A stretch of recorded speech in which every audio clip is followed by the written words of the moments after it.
and ask the question. In this question answer session, the press of Calicut who have been present here sincerely, we would like them to have the first preference in asking questions. The volunteers are requested to see that the press, when people line up, are given first preference in asking the question. After the second session is over, they can question and cross-examine the speakers on the matter spoken. Now we have the third speaker for today, Dr. Zakir Naik, to speak on concept of God in Islam.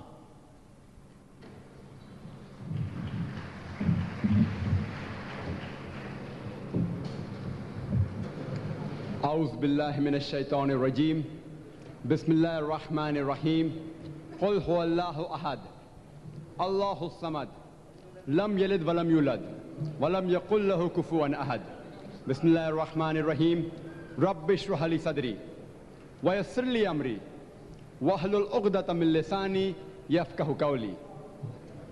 Chairperson Dr. Muhammad, Swami Golakananda, Father Gio, the learned people on the dais, my respected elders, and my dear brothers and sisters. I welcome all of you with Islamic greetings. Assalamu alaikum wa rahmatullahi wa barakatuhu. May peace, blessings, and mercy of Almighty Allah be on all of you. The topic of today's symposium, or interfaith dialogue, organized by the Salafi Learning and Research Center, is religion in the right perspective. Religion, according to the Oxford Dictionary, means a belief in a superhuman controlling power, a personal God or gods that deserve worship and obedience. Therefore, the main theme of today's symposium is concept of God in various religions. And I have been asked by the organizers to speak on concept of God in Islam. Islam comes from the root word salam, which means peace. It also means submitting your will to Allah subhanahu wa ta'ala, to Almighty God. So in short, Islam means peace acquired by submitting your will to Allah subhanahu wa ta'ala. And any person who submits his will to Almighty God is called as a Muslim. Regarding the concept of God in Islam, the best answer that any Muslim can give you is quote the Holy Quran. The surah I quoted in the beginning of my talk, that is Surah Ikhlas, chapter number 112, verse number 1 to 4, which says, Qul huwallahu ahad. Say he is Allah one and only. Allahu samad. Allah the absolute and eternal. Lam yalid walam yulad. He begets not, nor is begotten. Walam yakul lahu kufuwan ahad. There is nothing like him. This is a 4-line definition of Allah subhanahu wa ta'ala, of Almighty God, which is given in the Holy Quran. If any candidate who claims that he is Almighty Allah, if he passes these 4 tests of Surah Ikhlas, we Muslims have got no objection in accepting that person as God Almighty. The first test is, Qul huwallahu ahad. Say he is Allah one and only. The second is, Allahu samad. Allah the absolute and eternal. Third is, Lam yalid walam yulad. He begets not, nor is he begotten. And the fourth is, Walam yakul lahu kufuwan ahad. There is nothing like him. If anyone claims that so-and-so candidate is Almighty Allah or Almighty God, if he fits in this 4-line definition, we Muslims have got no objection in accepting that candidate as God Almighty. There are some people in the world, for example, who say that Bhagwan Rajneesh, he is Almighty God. Osho Rajneesh, he is Almighty God. Let's put any candidate who they claim to be Almighty God to the test of the Holy Quran of Surah Ikhlas, chapter 112, verse number 1 to 4. First test is, Qul huwallahu ahad. Say he's Allah one and only. Is Rajneesh one and only? We know that there are several such fake God men throughout the world, especially in our country, India, who say that they're God Almighty. So surely there is not only one man who's claiming to be God Almighty. There are several. The second is Allahu Samad. Allah the absolute and eternal.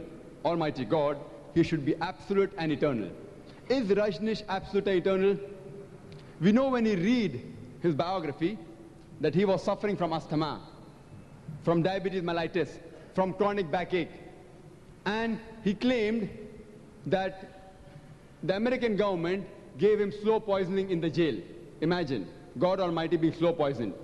Do we believe in such a God? Third test is, Lam yalid walam yulad. He begets not, nor is begotten. We know that Rajneesh was born in Jabalpur. He had a father and his mother, who later on became his own disciples. He was begotten. This man, Rajneesh, he took America for a ride. He took several Americans for a ride. He went to Oregon and started his own Rajneeshpuram.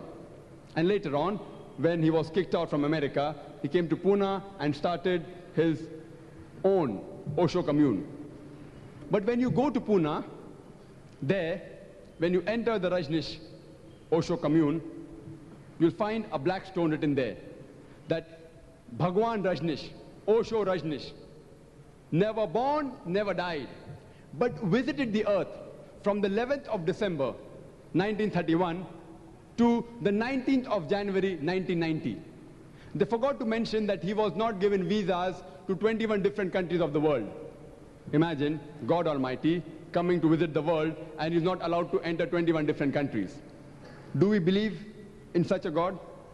And the Archbishop of Greece said that if you don't take out Rajneesh from the country of Greece, we will burn his house and the house of his disciples. Put any candidate who says that he's God Almighty to test. And if he passes the test, we Muslims agree that candidate to be Almighty Allah. The last test, the fourth test, is so stringent that no one besides Allah subhanahu wa ta'ala, Almighty God, can pass the test. It says, وَلَمْ يَكُلْ لَهُ كُفُوًا أَحَدٍ. There is nothing like him. Suppose someone says that Almighty God is 1,000 times as strong as Arnold Schwarzenegger.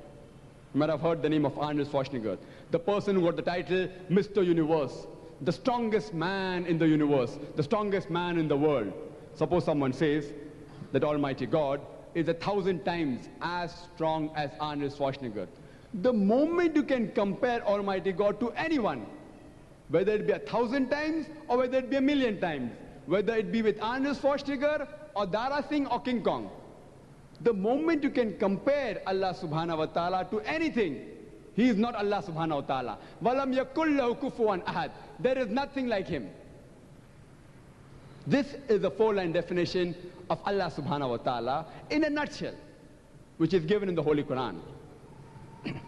There are various other religions who believe in the theory of anthropomorphism. That means Almighty God, he takes forms. And these religions, they have a beautiful logic. That Almighty God, he's so holy, he's so pure, that how will he come to know what is good or what is bad for the human beings? To know how it feels when a person is hurt. To know how it feels when a person is happy. In order to know what is good and bad for the human being, God Almighty, who's very pure, he takes the form of human being. It's known as theory of anthropomorphism. On the face of it, it sounds very logical. But I want to ask a question. That suppose I invent a tape recorder. Do I have to become a tape recorder to know what is good and what is bad for the tape recorder? Since I'm the creator of the tape recorder, I need not become a tape recorder to know what is good or what is bad for the tape recorder. What do? I write an instruction manual. I write an instruction manual that if you want to play the cassette, put in the cassette and press the play button. If you want to stop, press the stop button. If you want to fast forward, press the FF button. Don't drop it from a height. It will get damaged.